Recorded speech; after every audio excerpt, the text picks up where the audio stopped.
우리가 교회 밖에서의 삶도 그렇지만은 교회 안에서도 우리가 어떤 일을 또 맡아서 잘하게 되고 또 은혜를 끼치게 되면은 알게 모르게 나의 마음 가운데, 우리 마음 가운데에 교만한 마음이 생기게 될 때가 있습니다.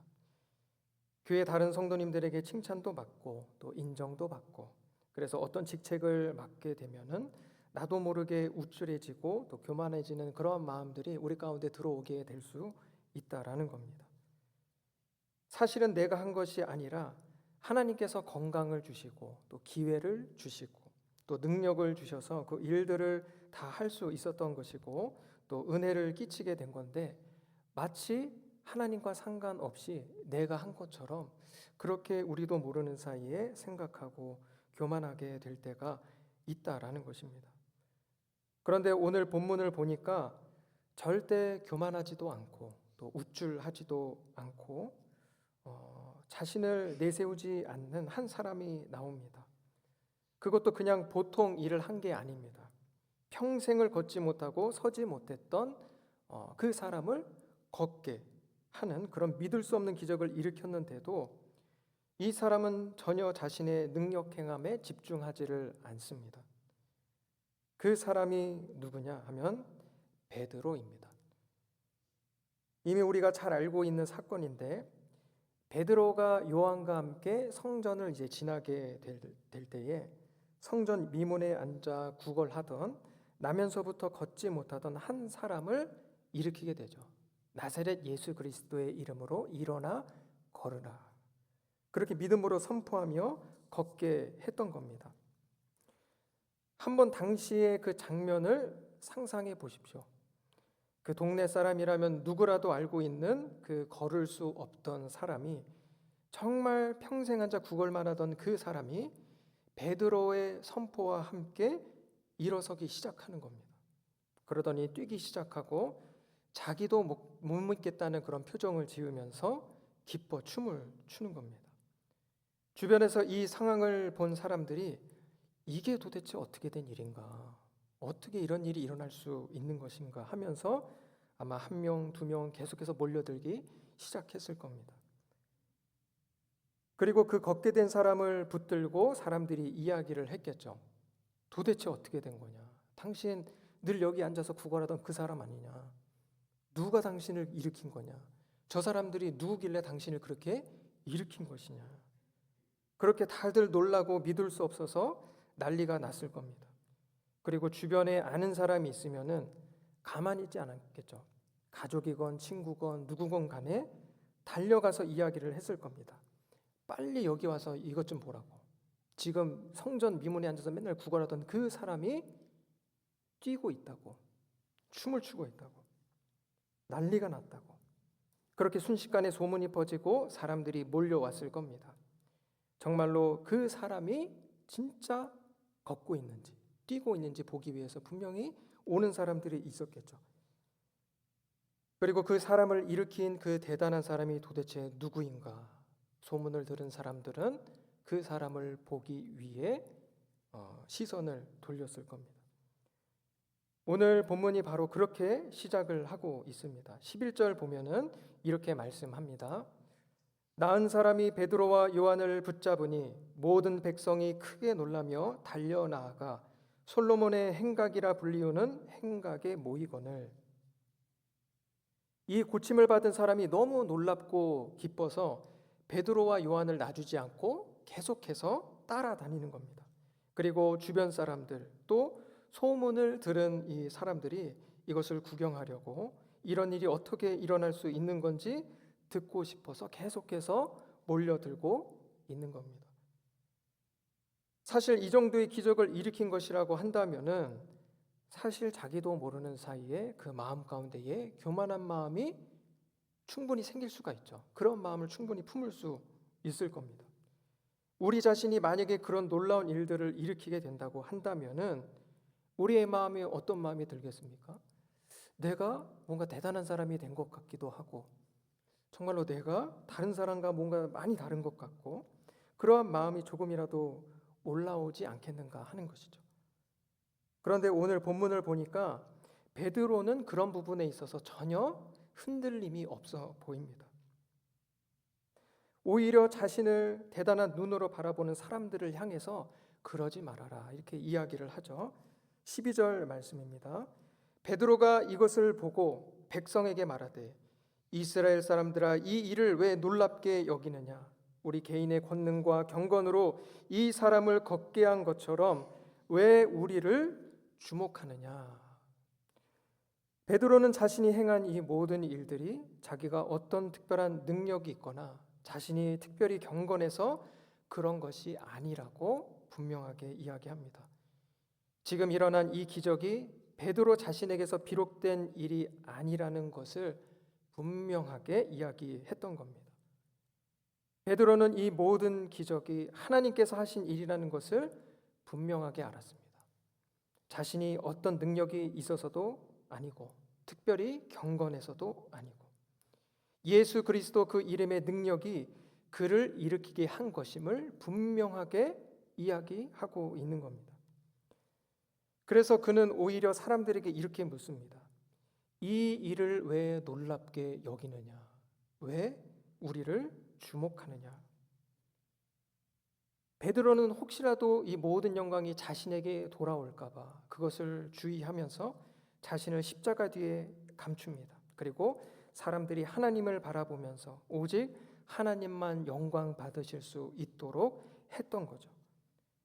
생각해 보면 사실 우리도 이런 대단한 기적은 아닐지 몰라도 교회에서 많은 은혜로운 일들을 감당하곤 합니다. 그것이 비록 작은 봉사이고 수고일지는 몰라도 계속해서 은혜의 통로가 되어서 교회에서의 크고 또 작은 사역들을 우리는 각각 다 감당하게 됩니다. 그런데 우리가 그때마다 내가 하고 있는 것이 아니라 하나님께서 하고 계시다는 생각을 갖는 것이 너무나도 중요함을 우리는 보게 되는 겁니다. 물론 내가 내 시간을 쓰는 겁니다. 내 시간 쓰고 내 물질 쓰고 내 때로는 관계 속에서 감정을 다 소모해 가면서 그렇게 수고하고 고생하는 것이 맞습니다. 그러나 결국 하나님께서 나를 통해서 일하고 계시다는 하나님이 하셨다는 그러한 겸손한 믿음을 우리가 갖는 것이 너무나도 중요하다라는 것입니다.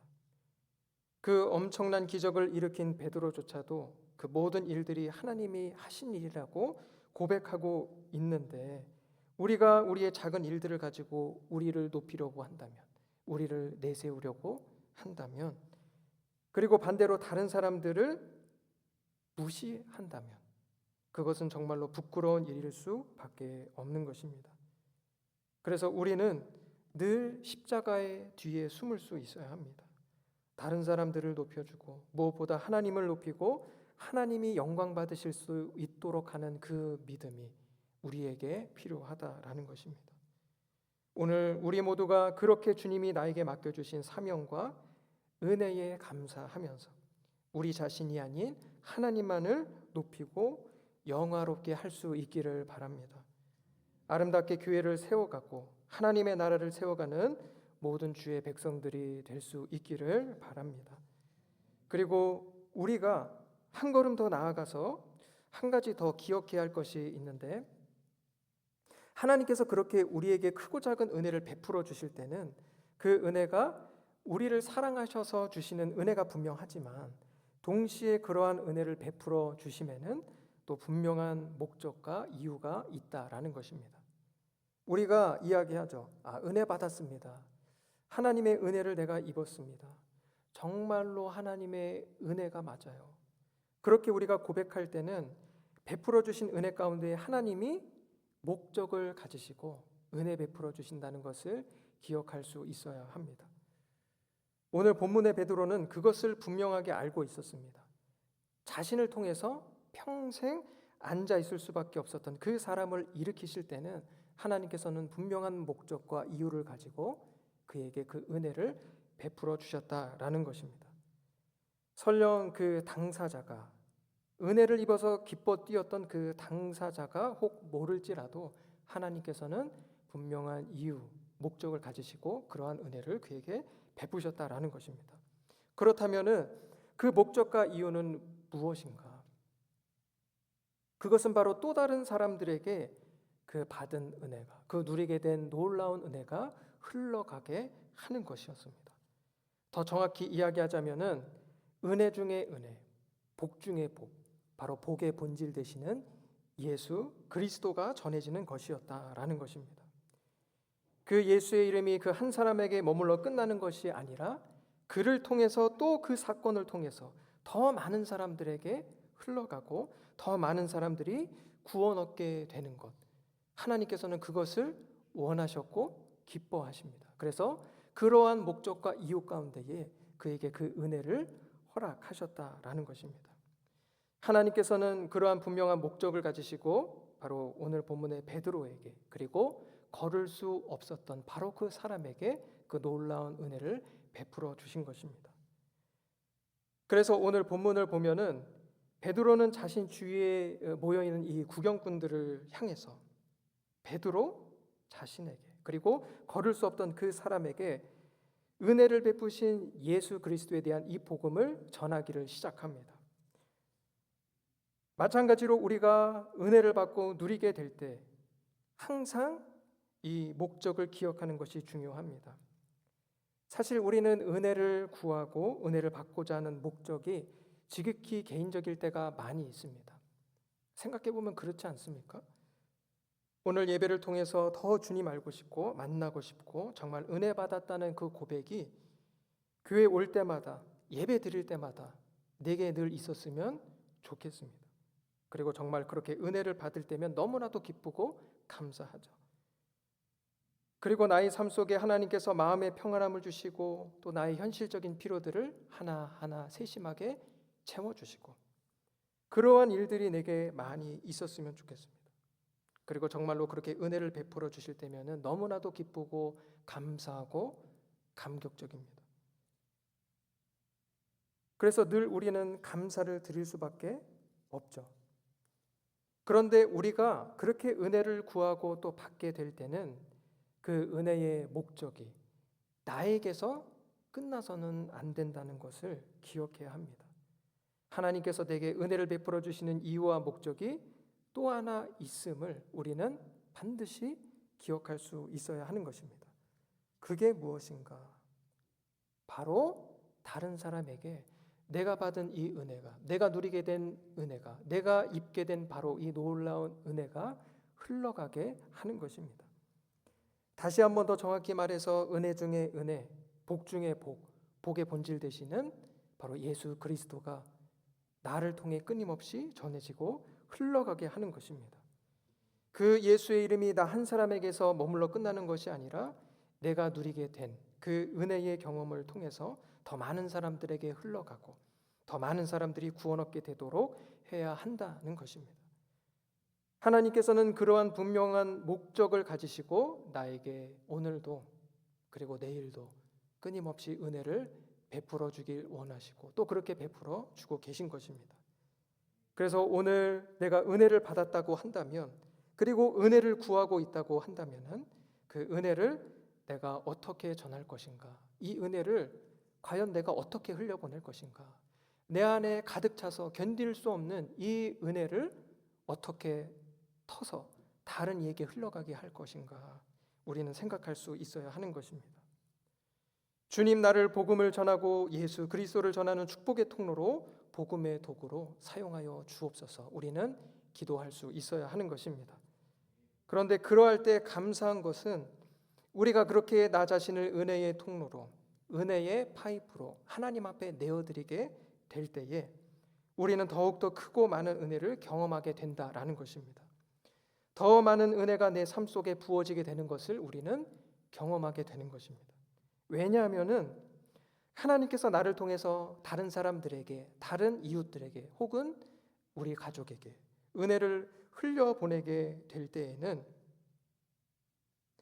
다른 이들에게 정말로 그 은혜를 충만하게 흘려보내셔야 하기 때문에 내게 부으시는 그 은혜를 멈추실 수가 없는 것입니다. 오늘 본문에서 보는 것처럼 엄청난 기적까지는 아닐지라도 여러 모양의 은혜들을 나에게 허락해 주실 수밖에 없으신 것입니다. 나를 통로 삼으셔서 더 많은 사람들에게 은혜를 부으셔야 하기 때문에 또 그렇게 하시기 위해서 이 부족하고 연약한 나에게 오늘도 그 놀라운 은혜를 허락해 주시는 것입니다. 그래서 우리 모두가 나 자신을 은혜를 흘려보내는 축복의 통로로, 은혜의 도구로, 은혜의 파이프로 더욱더 기쁨으로, 감사함으로, 자원하는 마음으로 내어드리실 수 있기를 바랍니다. 그런데 우리가 그렇게 은혜를 이야기할 때 그 은혜가 과연 무엇인지, 정말로 은혜의 본질이 무엇인지를 기억하는 것이 너무나도 중요합니다. 우리가 은혜를 이야기하는데 정말로 나에게 필요한 은혜, 많은 세상 사람들에게 필요한 그 은혜는 생각해 보면은 과연 무엇인가? 은혜의 본질이 과연 무엇인가? 우리가 하는 것이죠. 그것은 이미 앞서 여러 번 말씀을 드렸습니다. 은혜 중에 은혜, 복 중에 복, 은혜의 본질 바로 예수 그리스도입니다. 예수님이 바로 우리가 구하고 받아야 할 은혜의 본질이라는 것이죠. 우리가 세상의 현실적인 다른 것들만을 생각하기 쉽지만은 물론 그것은 너무나도 귀합니다. 그리고 아버지께서 우리에게 필요한 것들을 채워주기를 너무나도 기뻐하고 원하십니다. 우리가 간구하길 원하시죠. 우리가 구하고 그것을 받아 누리기를 아버지께서는 기뻐하십니다. 그러나 우리가 또한 정말로 구해야 할 복, 그 은혜는 바로 예수님이시라는 것입니다. 그래서 오늘 본문에서도 베드로는 자신 앞에 모여든 수많은 사람 앞에서 다른 이야기를 하지 않습니다. 사실 여러 가지 많은 이야기들을 할 수 있겠죠. 그런데 베드로는 다른 이야기 하지 않습니다. 오로지 예수님께 초점을 맞춰서 말씀을 전하는 것을 우리는 보게 됩니다. 그래서 예수를 죽인 당신들의 죄를 깨닫고 그 예수님 앞에 모든 죄를 회개하고 돌아와라, 돌이켜라라고 이야기합니다. 본문 14절 16절까지의 말씀입니다. 너희가 거룩하고 의로운 일을 거부하고 도리어 살인한 사람을 놓아주기를 구하여 생명의 주를 죽였도다. 그러나 하나님이 죽은 자 가운데서 그를 살리셨으니 우리가 이 일의 증인이라. 그 이름을 믿음으로 그 이름이 너희가 보고 아는 이 사람을 성하게 하였나니 예수로 말미암아 난 믿음이 너희 모든 사람 앞에서 이같이 완전히 낫게 하였느니라. 베드로는 자신들이 어떤 다른 것의 증인이 아니라 바로 예수님의 죽으심과 그 부활을 직접 목격한 증인임을 이야기합니다. 그러면서 너희들의 죄를 회개하고 돌아오라 그렇게 말씀하고 있습니다. 그 수많은 사람들의 가슴 속에 예수 그리스도의 죽음과 부활이라는 복음만을 온전하게 선포하고 있는 것입니다. 오직 예수 그리스도에 대한 믿음만을 이야기하고 있는 것입니다. 그 어떤 다른 은혜가 아니라 은혜의 본질인 예수님만을 흘려보내고 있는 것입니다. 그러하기에 우리 역시 이것을 기억하고 그 어떤 다른 은혜를 구하기 전에, 그 어떤 다른 복을 구하기 전에 오직 예수 그리스도를 구하는 것, 오직 예수님만을 구하는 것이 너무나도 중요합니다. 그리고 내가 정말로 예수님의 죽으심과 부활의 의미를 깊이 깨닫고 그것이 정말로 우리를 위한 죽음이고 나를 위한 부활이었음을 깨닫고 감격하는 그 은혜의 회복이 오늘 우리 가운데에 너무나도 절실히 필요하다라는 것입니다.